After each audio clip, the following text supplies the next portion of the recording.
room that I thought that we had an excellent week of preparation. Kids practice hard, and it's tough when things aren't going the way that you'd like for it to do. You lose some games. And I was really proud of our leaders. I was proud of our captains to really get guys to focus in and practicing hard. I thought the game started the way that we would have liked to have started it. Get the opening kickoff, drive down, put points on the board. You hate the fact that we missed the extra point, but, and then early in the game, our defense was doing some good stuff. They got some quick 3-and-outs. We created a turnover, which is the second turnover that we've created in 7 games, which is probably the least that I've ever seen in any place I've ever coached since high school. And from that standpoint, the other thing I told the players is that I was proud of them that they kept fighting, that there was a couple of times that they had the ball at the 1-yard line and we ended up not letting them score or making them kick a field goal and stuff. And if your heart is a quit, if you quit, they just walk in, they score touchdowns and stuff. And they went out the last drive, and James did a great job driving down, scoring a touchdown. Guys kept trying to compete. I was very proud of Tommy Heatherly.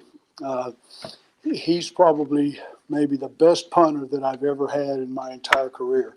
I had a young man that I recruited that kicked at the University of Miami, and he kicked for 20 years in the National Football League, Jeff Fiegels, who was outstanding. And I'll tell you, Tommy is just outstanding. His hang times is good.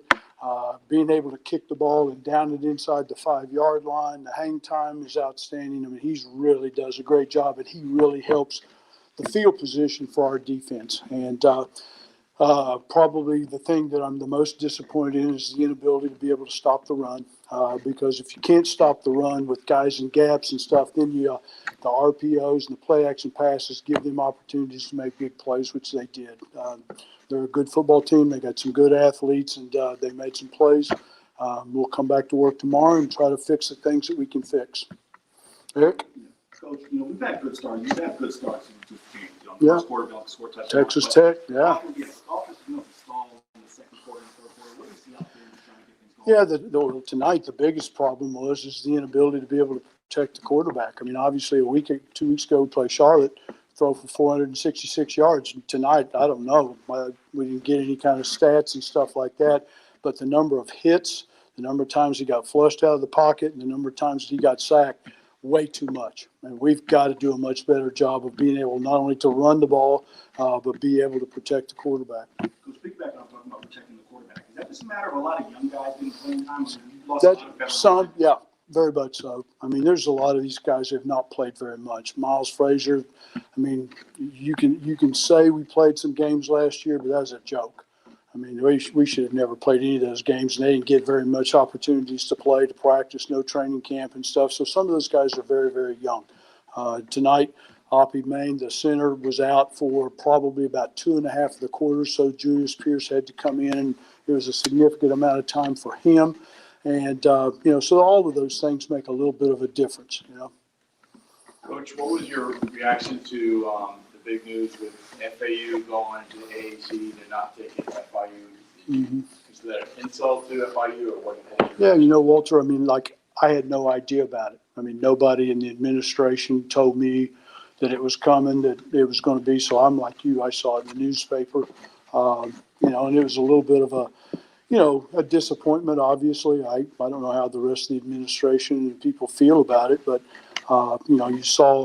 if you saw the commissioner from the AAC, Oresco, he had a list of about 7 or 8 things of why did they choose certain schools. And from what I understand, I mean, somebody sent me that article. I didn't actually read it or see it and stuff because I'm not big into Twitter and I'm not big into all the other things. But I saw the list of the things that he said, the schools that they chose to go into that conference that they had done. And I can understand that. The other aspect of it is that those 6 are leaving, but, I heard today that there's probably at least another 3 and potentially another 4 that are going to be leaving. I saw where Southern Miss is going to go to the Southland Conference or wherever they're going, and some of the other schools it's 50-50 whether they're going to leave and that kind of stuff. So any of the questions that any of you have, really, truly, you should call President Rosenberg, and you should, call Dean Colson, the president of the Board of Trustees. You should call those people and ask them, because they're the ones that supposedly are in the loop as to exactly what's been going on, because supposedly behind the scenes, from some of the rumors that you heard from some of the coaches in Conference USA, that this has been going on for multiple months. So you'd have to ask them. They're the ones that's in the loop. Coach, how does that uncertainty for the conference? Well, it destroys the conference. I mean, you figure that if 9 schools leave and maybe some others go, I mean, I think it's down to 5 now, so it's kind of hard to have a conference with only 5 schools. So I really truly don't know. I'm more worried about this football team and the kids in our locker room and their emotions, and try to help them do the very best they can. Like I said, I would call our administration and ask them what they think. But how does that uncertainty affect recruitment for next season? Yep. You know what? Read the book. I'm going to have a book. It'll be very interesting to read. Coach, yeah, I was going to say, back on the field, with things going the way they are, what are your thoughts on making a change, maybe a quarterback and go younger? No, I mean Max potentially has another year. I mean it's not guaranteed, but he has a potentiality because of the surgeries and the injuries that he had before he came here. He could apply, and maybe he could come. But I mean Max, he's played great. I mean, I'll be honest with you. I mean, if you'd asked me in the middle of the summertime, we didn't have any idea. I mean, he didn't get to play very much last year, and he had coming off of surgeries and injuries before he transferred in here. And he is a unbelievable competitor. I mean, you see the hits that he's been hitting, and you see that every single Sunday. There's quarterbacks in the National Football League.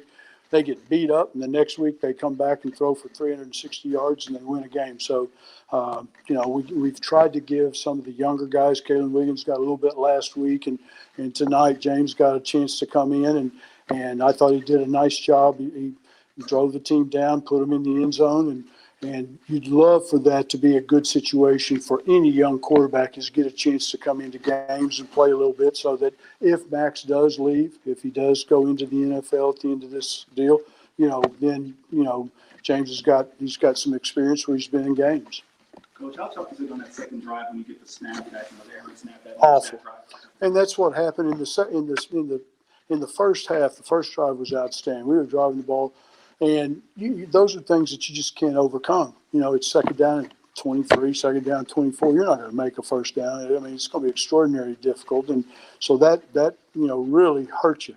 And when we did have field position and times like that, you've got to make first downs. You've got to keep the drives alive, and that's where the inability to be able to be balanced, to be able to run the ball effectively enough, to be able to make it play action pass, because if you're just dropping back, you're just pinning your ears, the defense, they can blitz, they can bring all kinds of people, and that makes it extraordinarily difficult for your offense. Coach, Randall St. Felix had a big game today. What have you seen out of him? He's leading up to this point. Kid with a lot of experience.